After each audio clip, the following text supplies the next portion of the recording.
त्या दिवशी सकाळी मी हॉलमधून जात होते, तेवढ्यात माझी नजर सासू-सासऱ्यांवर पडली आणि काही क्षण मी जागेवरच थांबले. ह्या वयात ते दोघं इतक्या उत्साहाने ते करत होते, की मला स्वतःच्या डोळ्यावर विश्वासच बसत नव्हता. दोघांच्याही चेहऱ्यावर आनंद होता.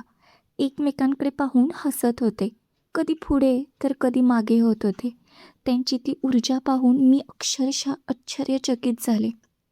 मनात एकच विचार आला, खरंच ह्या वयातही इतका उत्साह असू शकतो? मी काही क्षण त्यांच्याकडे पाहत राहिले. पण मग उत्सुकता इतकी वाढली की मी पटकन माझ्या खोलीत गेले.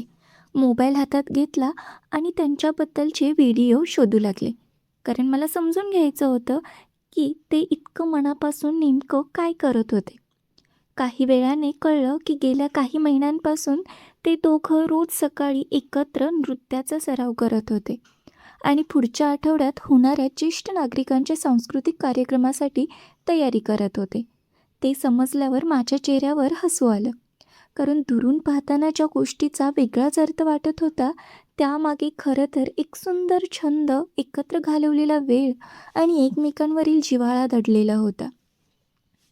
त्या दिवसानंतर माझी उत्सुकता आणखी वाढली होती.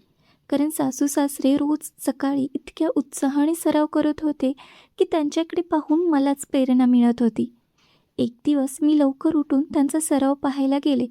दोघंही अंगणात होते. हलके संगीत सुरू होतं आणि ते एकमेकांच्या तालावर पावलं टाकत होते. सासरे प्रत्येक हालचाल खूप काळजीपूर्वक करत होते, तर सासूबाई त्यांना चुकल्यावर हसत हसत पुन्हा शिकवत होत्या. त्यांच्या चेहऱ्यावरचा आनंद पाहून मला जाणवलं की वय वाढलं म्हणून माणसांची आवड संपत नाही. उलट वेळ मिळाला की ती आणखी खुलते. मी थोडा वेळ त्यांच्याजवळ बसून राहिले आणि त्यांच्या गप्पा ऐकत होते. कधी ते जुन्या आठवणी काढत होते, कधी पहिल्या भेटीबद्दल बोलत होते, तर कधी एकमेकांची गंमत करत होते. मला आश्चर्य वाटत होतं की इतकी वर्ष संसार करूनही त्यांच्यात इतका उत्साह आणि आपुलकी कशी टिकून आहे. दिवस जसजसं जवळ येत होता तसतशी त्यांच्या कार्यक्रमाची तयारी वाढत होती.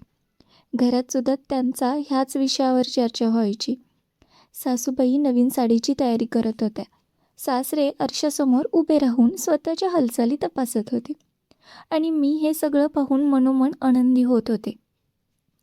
कार्यक्रमाच्या आदल्या दिवशी मात्र दोघंही थोडे तणावात दिसत होते.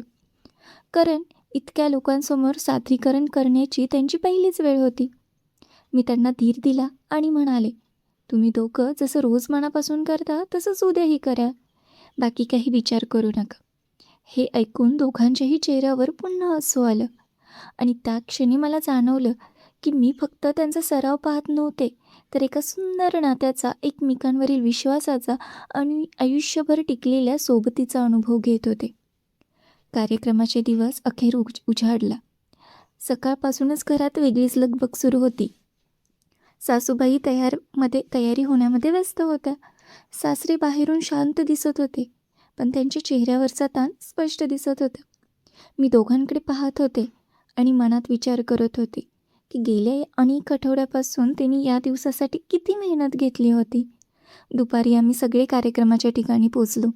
सभागृह आधीच लोकांनी भरलं होतं. विविध स्पर्धकांची सादरीकरण सुरू होती. प्रत्येकजण आपापली कला सादर करत होता, पण माझं लक्ष सतत सासू-सासऱ्यांकडेच होतं. त्यांच्या नावाची घोषणा होण्याची वेळ जवळ येत होती. शेवटी सूत्रसंचालकांनी त्यांचं नाव जाहीर केलं. दोघेही मंचावर गेले. काही क्षण सभागृहात शांतता पसरली. संगीत सुरू झालं आणि त्यांनी त्यांचं सादरीकरण सुरू केलं.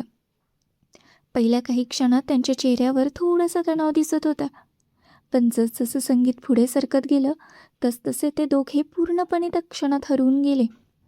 ते फक्त नृत्य करत नव्हते, तर त्यांच्या आयुष्याचा प्रवास सगळ्यांसमोर उभा करत होते. एकमेकांकडे पाहून हसणं, तालावर पाऊल टाकणं आणि प्रत्येक हालचालीत दिसणारी वर्षानुवर्षाची साथ, हे सगळं इतकं सुंदर होतं की सभागृहातील लोक मंत्रमुग्ध होऊन पाहत होते. माझ्या डोळ्यासमोर त्यांच्या संसाराची अनेक वर्षे उभी राहिली.